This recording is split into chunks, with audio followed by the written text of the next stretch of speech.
right? Or Yeah, like, I'm going into my PhD. oh, your PhD. Cool, cool. Right.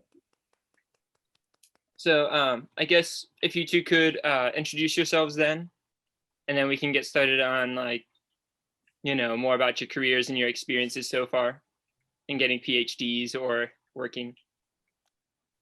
Is there anyone here that doesn't know either of us? Well, I mean, there might be people who watch it that don't know you.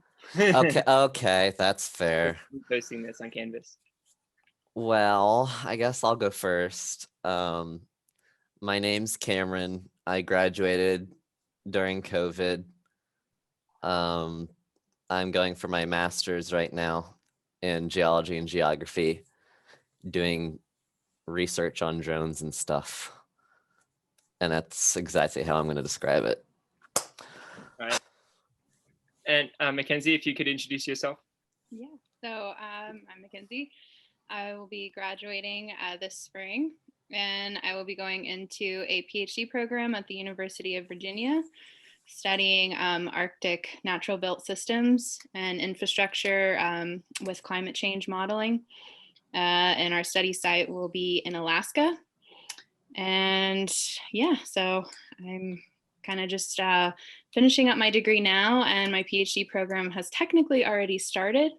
So I'm kind of doing both currently. So I can kind of speak to that. Oh, holy crap. Yeah. You guys are so cool. Holy crap, I didn't even know that. Oh my gosh. Dr. Nelson. All right. So mainly what I wanted to have for this talk was to just kind of ask some questions, or have you guys kind of explain rather kind of your experiences with, kind of developing your career on working with geology and expanding on your learning. So how is that going so far? In like careers and stuff. Well, repeat the question. Sorry. So that's all right. So with like your experiences so far with graduating and getting a job, kind of how has that been? Like what's your job like? What have you done with your job so far? I mean, I guess all I do right now is I teach. I'm a teaching assistant at Missouri State. Nothing really career related at the moment. Keep forgetting where my camera is, but I actually get my first hands-on like research experience with my thesis actually tomorrow. Cool. Testing some new GPS tech on the drones and playing around with the data processing. Nice. How about you, Mackenzie? How's stuff been? Yeah, so I mean, I love geology. It's great. I mean, geology's super cool. We all love geology. We're geology nerds. Right. The reality, though, unfortunately, when you kind of look at the job market, especially in our area, is I don't feel like geology as like a hardcore scientist, where that's literally your job. You're a geologist, you get the board certification and you work. It's just without the willingness to travel and without those connections, I feel like it's kind of limiting. So the one thing that I've really noticed that is kind of cool about science in general and being just like a STEM major under this umbrella is that when you leave NKU, whether you go into the workforce or whether it's graduate studies, it's almost like you can kind of just switch fields. So you have this geology background, but it's also very open to changing to environmental science. Or depending on the job, you can kind of frame your experience as a geologist to what they're looking for. So I think that geology is great. It's just when I was looking at graduate studies, there were very few just geology-based opportunities, especially in this area. So I really liked having that as my undergrad degree, but it's definitely good to know that you can be versatile looking forward and just use geology as a background. All right, cool. And just to add to that, like in my master's degree right now, I honestly don't do anything that's hardcore geology related anymore. There's no, identify X rock or anything like that. I just do GIS now. And it's good to have the geology background because it always gives you something to go back to or apply what you're doing in your master's and or your PhD to that. Mhm. So like right now, all I'm doing is photogrammetry using drones and testing accuracy of that based on ground control points and stuff like that. But other than that, honestly, if you have to be versatile and have other skills. And I guess I'm going to use this as my soapbox opportunity to say, go do research. Yeah. Yeah, Yeah, that was. Go ahead. I was gonna say, I think Cameron and I will touch on that probably equal parts amount in this speech. But I mean, my PhD is environmental science, like that's what it's labeled now. So I know that my background in GIS and geology certainly helped, but it's still called environmental science, and I've only taken one environmental science class at NKU. But I still feel comfortable going into that field because we've touched on environmental impacts almost in every class, right? So that I think that transition is really easy, and it's just a matter of a label. And I know Sarah and Nilesh always do a pretty good job of, letting the students know that, there's all sorts of things you can do in geology. And, simultaneously, my degree is master's in geology and geography, but I'm taking not a single geology class. It's just that everything GIS related, drone related, etc., can be applied to geology and applied to geography. So it's still valid to use a drone related project to get your geology master's degree or something like that. Cool. And then with you guys mentioning a lot about research, I know that the last people that we had over, well, not over, but online for our guest speakers, they mentioned they were from the American Institute of Professional Geology, something like that, of America. AIPG. Yes, thank you. And basically they were saying the same thing, that field work and research is definitely very helpful for getting into the field and a career as geology. So I thought that was really cool. And don't limit yourself to, one or another research project.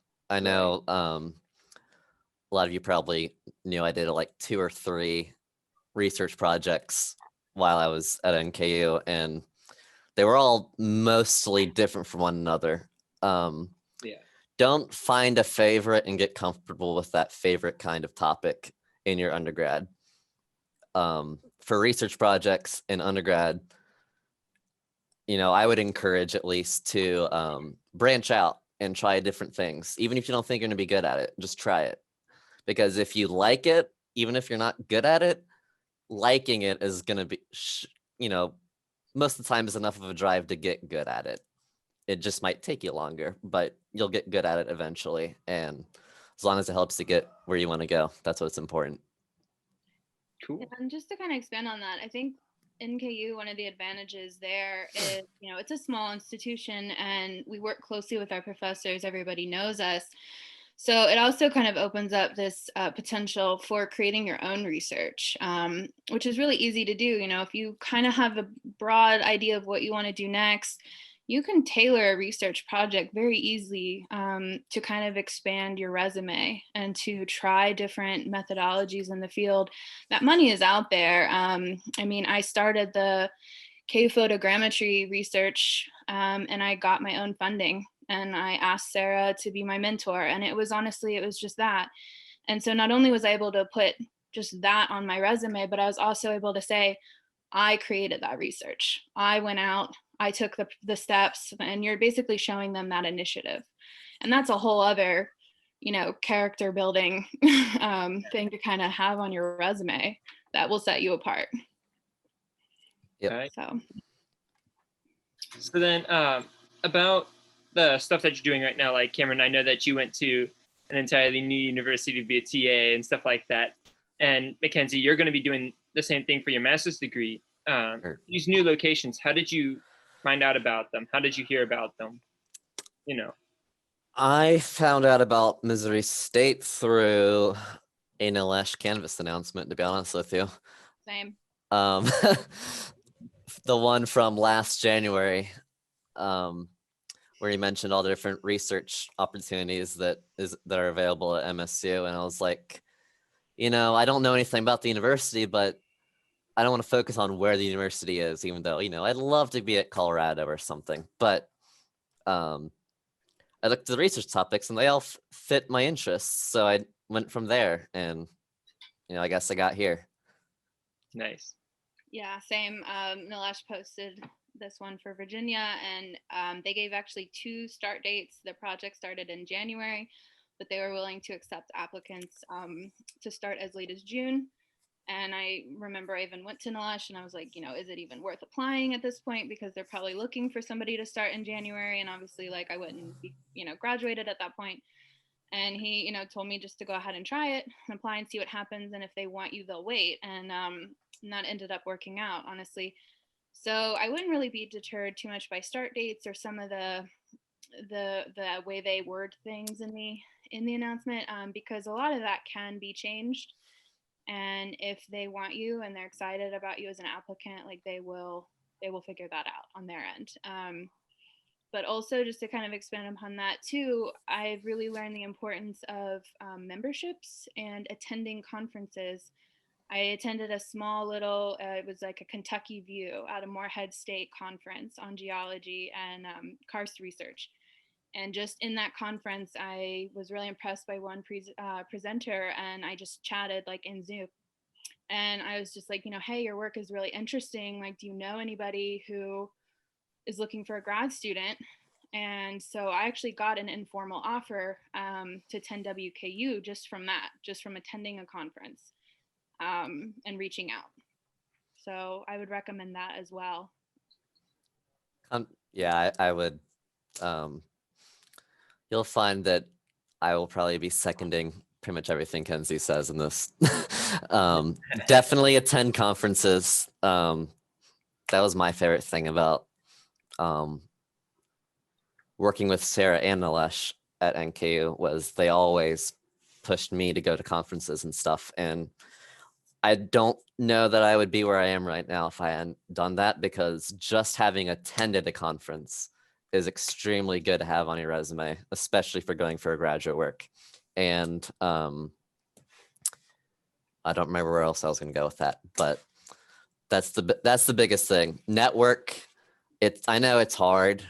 It's still hard for me, and I'm actually a member of the faculty here, but I know it's hard to network, but you got to get yourself to do it at least a little bit. Reach out. Don't be deterred by, like Kenzie was mentioning earlier, like the strict wording and deadlines and things on graduate application websites, or even like job applications. Really, if your resume is extremely good, if you have what they're looking for and you're unique and stand out, you're gonna have a shot. You're gonna have a very good shot. For me, originally when I got accepted to MSU, I never had a teaching assistant funding thing at all. Actually, it happened a couple months down the line. Originally, when I applied and got admitted, they didn't give me a teaching assistant thing. It wasn't until someone else actually got a job offer and dropped out from their teaching assistant thing that I actually was offered it, and they told me that I was the next in line. So you have to be patient. Always be ready for the unexpected. If you had asked me when I graduated if I was going to go to graduate school, I wouldn't be sure that I would be here right now, because at that time I didn't have an offer, and Right. now I'm here. Yeah. I think the AIPG representative spoke to this as well, which was, saying even if they don't have a spot for you, if they get your resume, I mean, at this point, so many people do network, so many people know each other, they would easily pass that on, So there's always the potential for that. But I was going to say, now is really a perfect time for everybody to start attending conferences, attend summits. I just attended a summit today, and they're really a great way to kind of get a feel for the area of science you're interested in. Most of them are so inclusive. there's no hierarchy of institution. There's no difference between an Ivy League graduate or somebody from NKU. If you guys are kind of feeling weird about that, I kind of went into it feeling a little weird about that, honestly, because a lot of my project collaborators are ex-Harvard and Cambridge graduates, and they also teach there as well.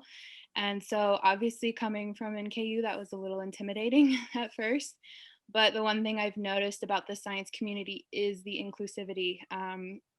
There is no hierarchy of institution, really. It's your amount of determination, it's your amount of interest and care and what you're willing to put forward to it. So I would get on there. It's great now that everything's on Zoom. You don't have to worry about travel. You don't have to worry about paying for these conferences. A lot of them are free. And I think even after we kind of come out of this pandemic, I think there will be a virtual platform for most conferences going forward. So it would be really great just to even have your name, on your little Zoom icon, just so they can see it. And then you kind of see other people's names and faces, and you start to recognize the same people. And I think that's how you kind of can start to build networking. That would be my recommendation. All right, cool. So about like, I think you probably already touched on this, but like when you applied to these universities, how did you apply? And was there anything that, did they tell you anything about like what they noticed about your application that they found interesting? Was there anything like that? No, I'm still wondering why I was chosen, honestly. I'm waiting till like about my 3rd year in when I'm feeling bold enough, and then I might ask. So like, why did you pick me? Yeah, no. Cameron, yeah. Yeah, I didn't get much in the way of that when I got here, but I was told that one of the more like prestigious advisors here was extremely impressed with my resume, by like the amount of research I did in my undergrad. Honestly, that's all I got. Um, I wasn't told like by my advisor that he was like, "Oh, I'm really impressed with X, Y, and Z, and that's why I took you on," or anything like that. Um,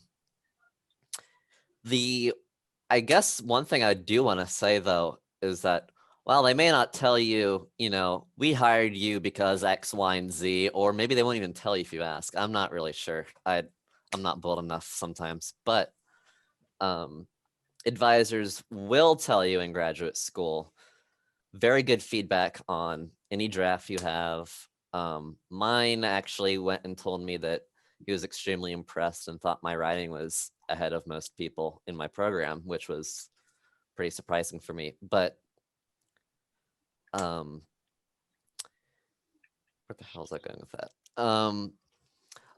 Yeah, I think the biggest thing is don't doubt yourself and try to be confident when you apply to places. I know everyone probably knew when I was at NKU that I wasn't entirely confident in applying places, but now I am, honestly. I would apply to as many jobs as I possibly could if I had the time right now. That's the biggest thing. If you don't try, you won't succeed, or you won't know if you could have succeeded. True. All right. And I guess that gets to my last point actually, with advice for graduating geologists and getting to a career. That actually kind of touches on that actually. I actually had a point to say about the application process, Yeah. because I don't know, Cameron, did you have an interview with yours? Honestly, I did not. They looked at my application, my resume, and then lined me up with an advisor. And we just talked, and then shortly after I got accepted. I guess you could say the talk with the advisor, with the like prospective advisor, is probably the interview, but there was no like formal interview process. So when I was applying, I kind of went about it, and I think this formula works both for, whether or not you're going to graduate school or whether or not you're looking at a job. When I was looking at grad schools, I looked at what that school was working on if it was a specific program that was funded, which I highly recommend to anybody looking at graduate schools, is to find a funded, like already funded program. But if it's a funded program, they have a proposal out there. So I read that. I found out who was on the project and I read their work. So basically, I familiarized myself as much as I possibly could ahead of time. And I kind of tailored my resume to that. And I would encourage everybody to do that.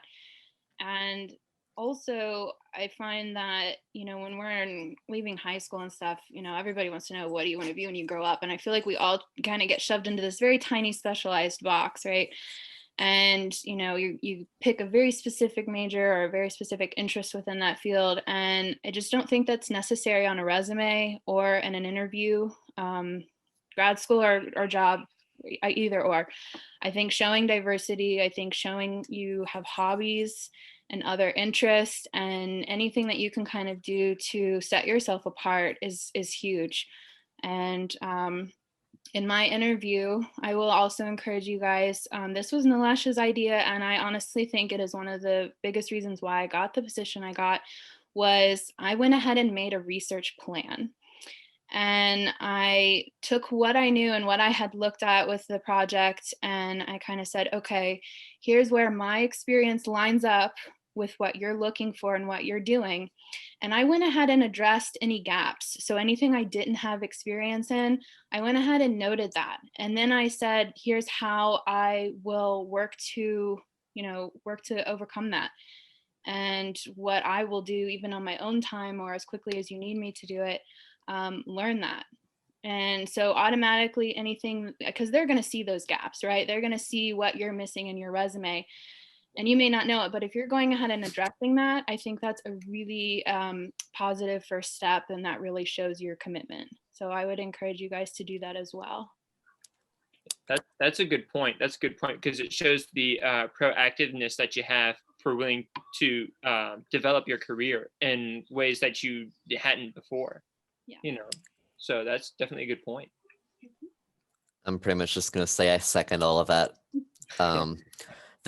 That last bit about, having a research plan and, addressing gaps in knowledge that you may have. That's something that's an advice I did not have when I went and applied. And I wish I did, but that just goes to show, like, just a little bit more tweaking to your resume and or your plan before an interview can get you even greater opportunities. True. Yep. PhD. Can I chime in something really funny? This is kind of unrelated, but also related to this completely. Okay. Okay. And I'm not trying to because I'm definitely not, I'm going into my PhD program or in a grad program right now, but I had an interview today, and it was very interesting that you brought up, Kenzie, you don't have to know what you want to be when you grow up, because in the interview today, they literally asked me, what do you want to be when you grow up?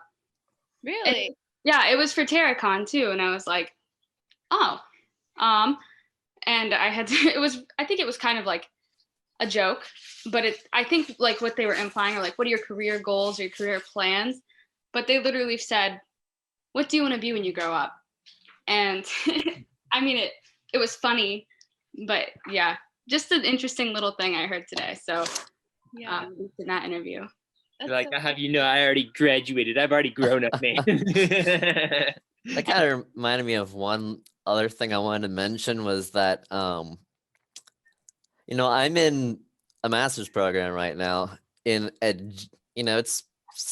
more, focused than a undergraduate degree, but it's still, it's not as broad it's not as strict and focused as a PhD, but Right. I still don't know what I quite want to do once I get done with this. Yeah. And that's still okay.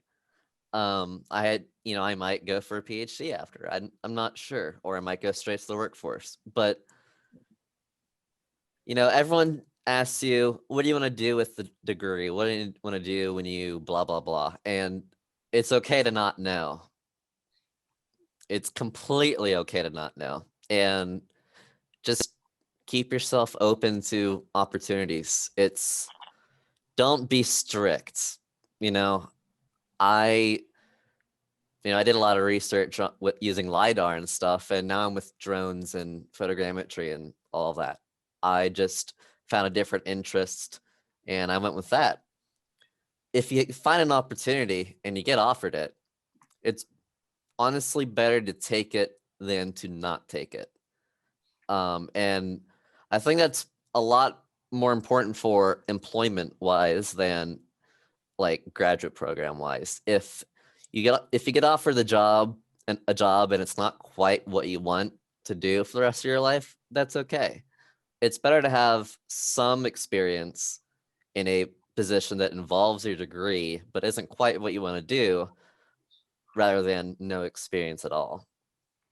Yeah. Now it's my turn to second that. Yep. All right, cool. Well, does anybody else have any questions? Because I already got all mine answered. I have a question. Yeah. What were some non-geology skills or habits that you developed over the course of being a student or while you're still a student that you think aided in your success into getting into a graduate program?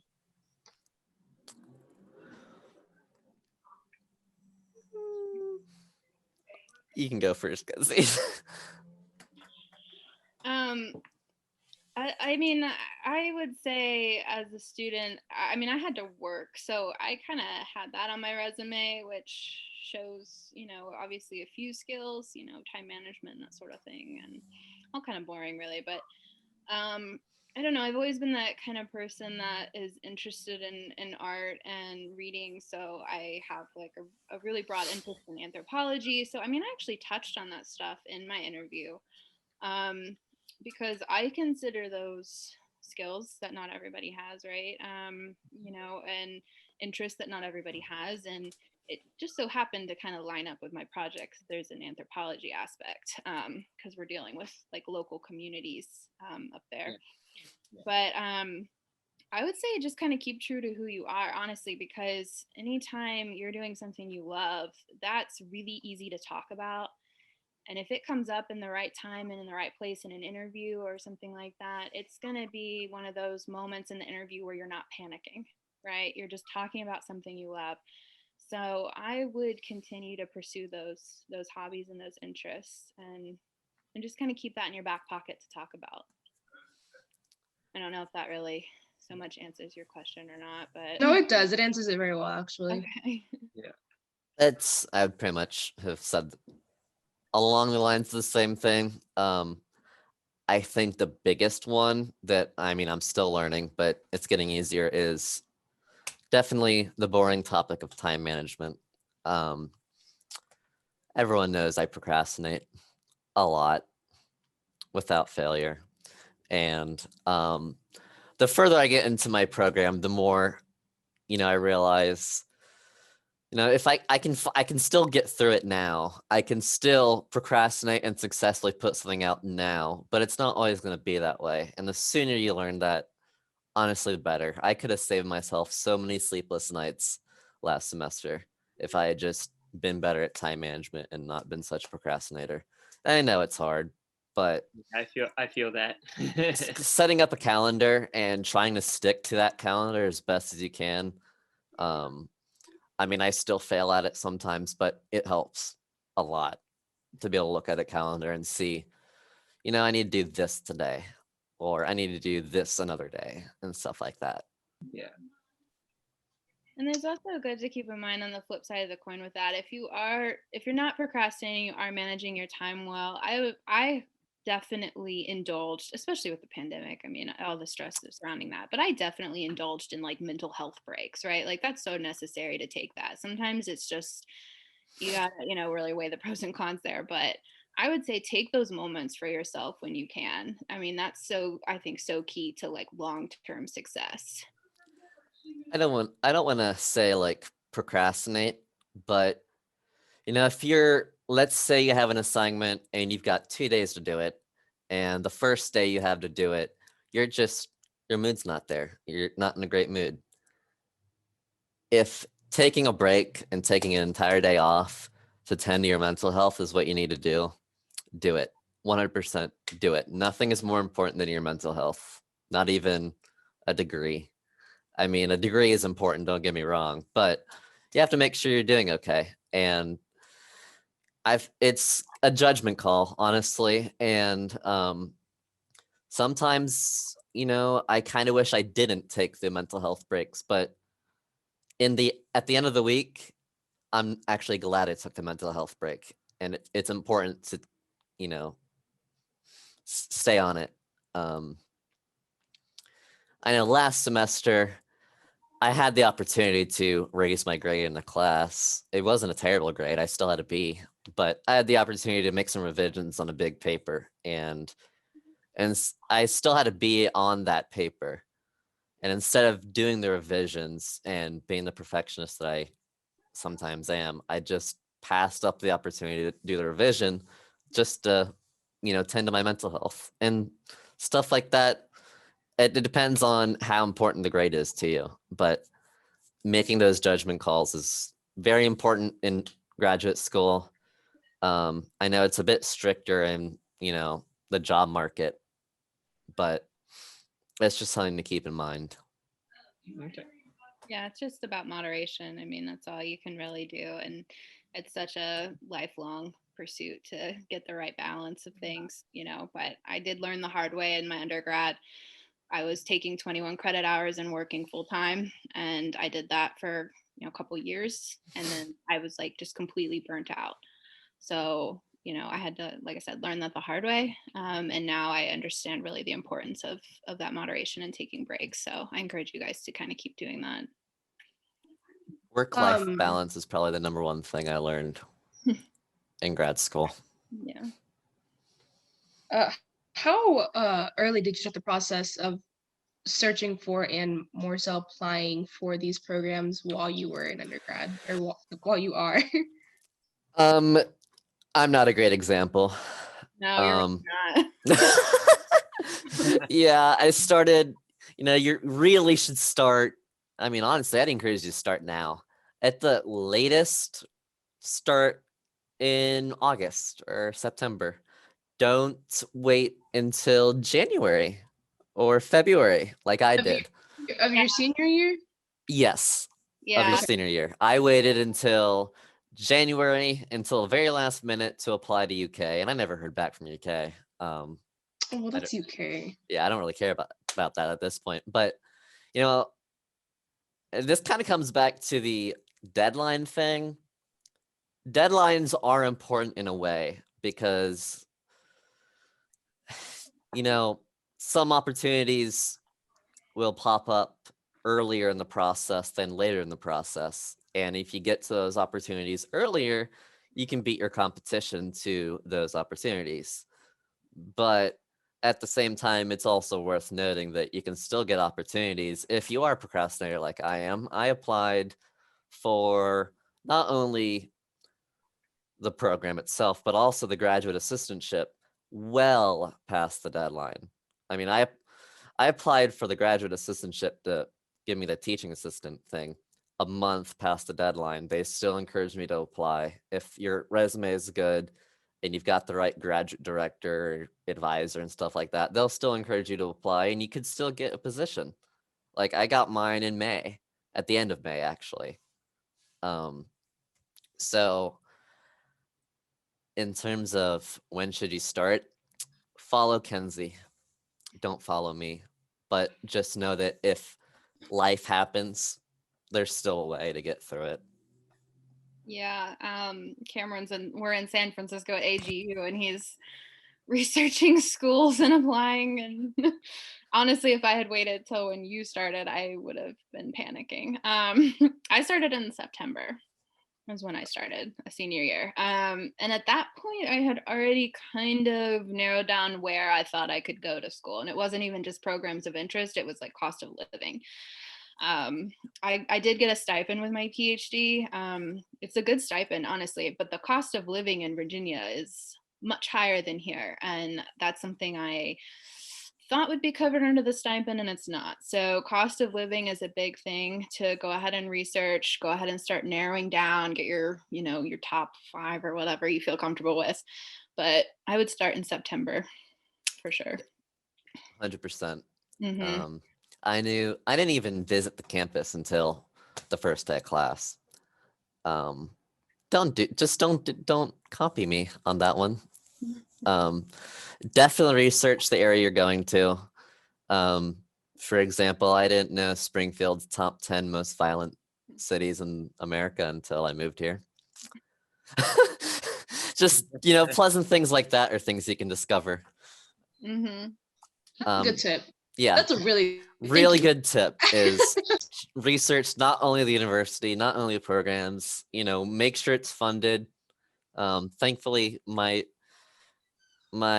project is NSF funded, and that's definitely important to know. But also, you don't want to go to a crappy place necessarily. And I'm not saying Springfield's crappy; it's actually pretty okay. But you don't want to go to a place that you're not going to like, even if you get the offer of your dreams. I mean, if you get the offer of your dreams and that's more important to you than necessarily where you live, go for it. Follow your heart, but there's also all sorts of things you want to keep in mind. Yeah, I mean, if you're there for school and like graduate school or even a job, that's going to be your place to network, right? So those individuals that are around you in that area are going to be your next job or your next position or whatever. And so you got to really like that area because you actually might be there because those are going to be your people. So yep, I would definitely keep that in mind. All right, cool. Does anybody else have any questions? No. I think that ended at like a perfect time. We've got like 7 minutes to spare. Yeah. Ended out quite nicely. I didn't think I could talk that long. All right. Well, Well, this cool. has been really helpful. Yeah. Thank you. Good. I'm glad. Yeah, definitely. It definitely really helped out for me because after I graduated from high school, and I was like, I contemplated whether I wanted to go to college or not, just because I didn't know what I was going to do.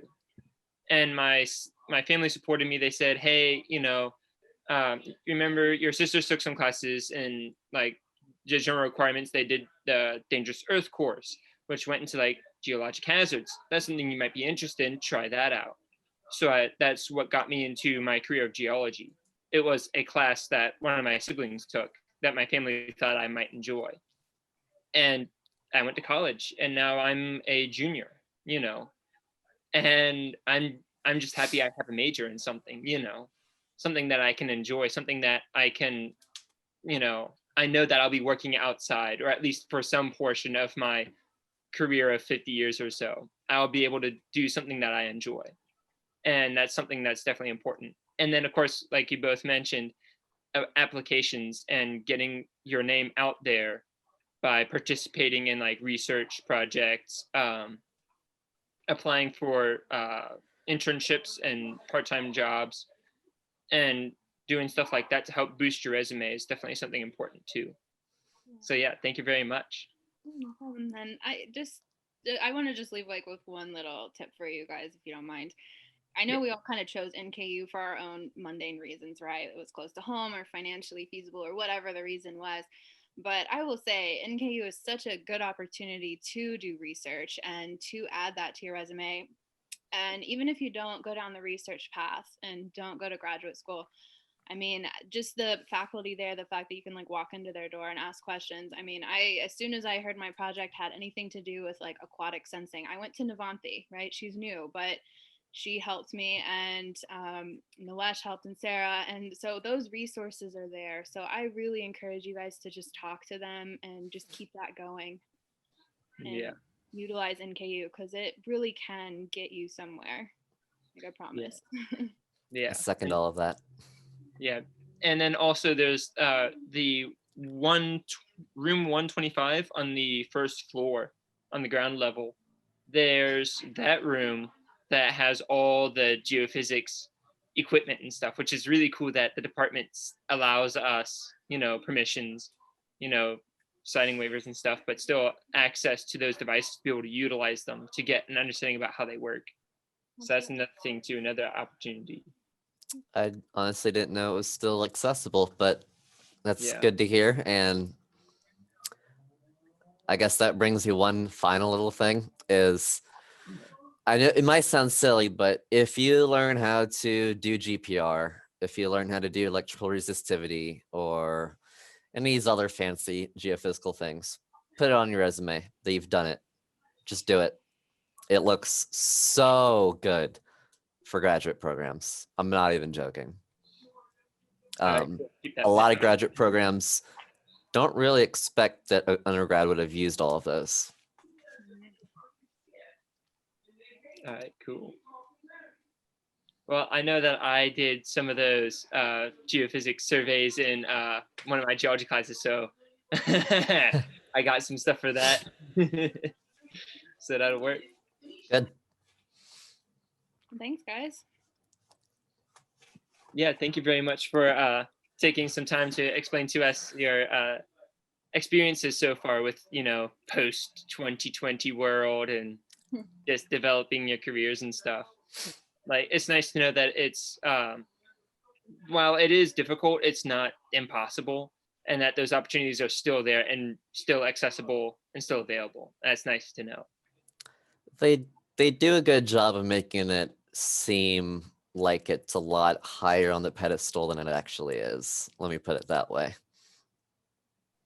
Okay, so how do you think they do that? I guess by how strict they make things sound when, you know, about deadlines, about required experience and stuff like that. If a job once really, like, let's say it says that they require 2 to 4 years of experience in something, I don't think it's useless to apply to it. If your resume is extremely good, maybe you have, you know, just some experiences, not necessarily a year of experience in something, try it. I'm trying to think of, there might have been a couple mentions about experience when I was applying to where I got into, and even if I didn't have the programming experience, you know, a lot of geospatial type places are looking for programming experience because that's towards the future. I don't have any of that, but I still got an offer. I still got to where I am. I guess that's the last bit of information I'd like to leave you all with, is that it's not impossible. Yeah. All right, cool. Well, thank you both for taking some time to stop by and once again share your experiences and give your advice as well. A lot of helpful advice, especially for me. Some of that actually hit home for me. So thank you very much. I'm glad. Yeah, I appreciate it. Thank you. That's really good stuff to know, considering I'm not quite there. I'm only a sophomore right now, but Yeah. you know, that's a lot of you know, I'm going to be getting into a lot of that stuff in the coming years. So it's good to know this stuff now as opposed to, you know, after I have to deal with that. Yeah, you don't have to put your graduation date back. I'll tell you that. That's another one. And utilize the faculty. Seriously. I know Kenzie mentioned that. I'm just gonna say I second all of that.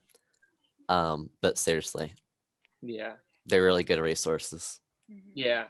And the one thing that I noticed as well was that in my first semester of NKU, might have been a good thing for me.